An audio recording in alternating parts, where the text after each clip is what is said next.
Most enjoyable games I've watched for ages for the performance. What did you think? Yeah, right throughout from 1 to 90. Fantastic performance from the players.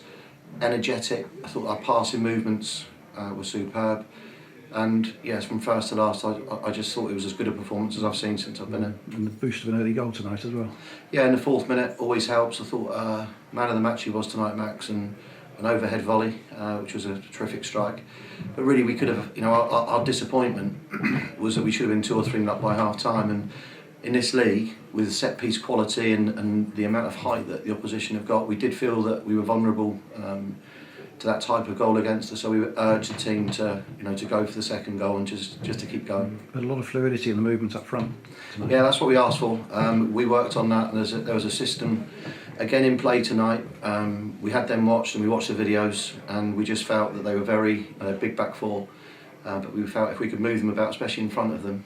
So it's a slightly different game plan tonight, and I think it worked well. Gave Bradley Hudson-Odoi a chance to show what he's capable of. Yeah, as I said, Sterney's obviously been great, but he's played 3 games in 7 days, and there's no point in having people in the squad if you don't trust them and believe in them. And I trust in Bradley, and I thought he did very, very well. I thought the right back struggled to live with him at times, especially with that clever step over that he does that fools everyone. So very pleased with Bradley, and he's been patient, and he's a big part of the squad. He's a good character. But he deserved to start. They had a couple of moments just before and just after half time, so the second goal must have been a huge relief. Yeah, I think so. We, as I said to you, you can always concede a goal in football, obviously, and you can always concede a goal when they got that height. The diagonal balls they're putting in all the time. It only takes a deflected, knock or deflection, and someone's in. So to get the second goal, really, I felt, and the sending off, obviously, at the same time, calmed the game down. We were able then just to see it out. But we created another 2 or 3 fantastic chances. I mean, little Joe's ball through for Ross was, was delightful, wasn't it? And pleased for him as well. And Max Biamu scored the first, was heavily involved in the second with the penalty. He must be really thrilled with the way he's come on. Well, he looks, he looks a top player, doesn't he? A serious player. And without wanting him gone too quickly, if he keeps playing like that, he won't be at this football club for long. Everyone knows.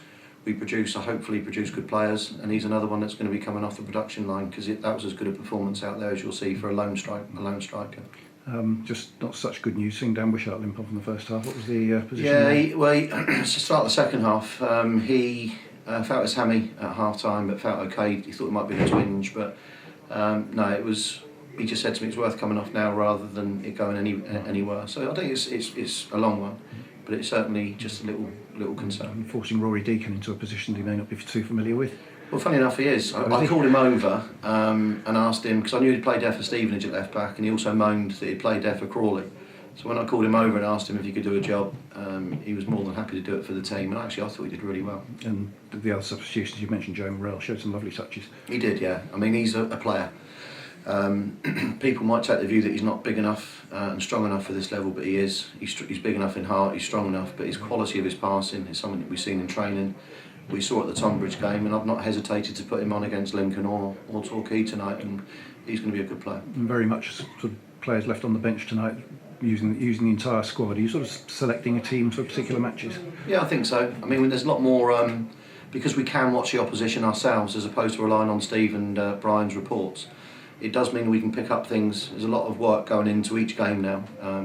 From tomorrow morning onwards, we'll concentrate on Saturday, and they'll do the same with us. So by mixing it up as well, and by doing a few things differently.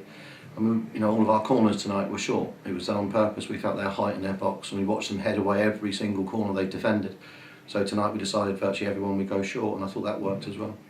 And now looking forward to Macclesfield on Saturday. So it's emphasised the importance of a big and a good squad, and now looking forward to Macclesfield on Saturday. Yeah, I mean, it's you've got to pinch yourself sometimes to think that we've been to Lincoln, Forest Green, and now we've played Torquay United, former Football League club on a Tuesday night in front of 1,600 and playing like that. It is a pinch yourself job, and these crowds hopefully can just keep getting better, because if they see that standard of football, and they could have watched it for less than a fiver. It's incredible, I think. And then, say, Macclesfield and then Chester, and the teams just keep coming, and, I'm smiling because I'm just so pleased to be in that sort of company. If you don't enjoy nights like tonight, probably no point being it's involved. It's time for us to give up as well. Just on a final point, I do know a supporter who's put in, as I understand, nearly £4,000 to boost the budget. If I can just say, if we can hit that 40,000, it means that the likes of Max Biamu, who Bruce, I asked him to stretch, and there wasn't a lot left to stretch. So I just appeal to everyone again, if we can keep this team together, if you can just keep £10,000 worth of shares between us, it will make a huge difference to us. And that's an amazing gesture from every supporter so far. To raise over 30,000, just over, and 15 grand on boost the budget. I can't begin to tell you how much of a difference. It's allowed me to sign 1 or 2, but I do need to get to 40. Okay, thanks, Paul. Well Thanks, done. Tony.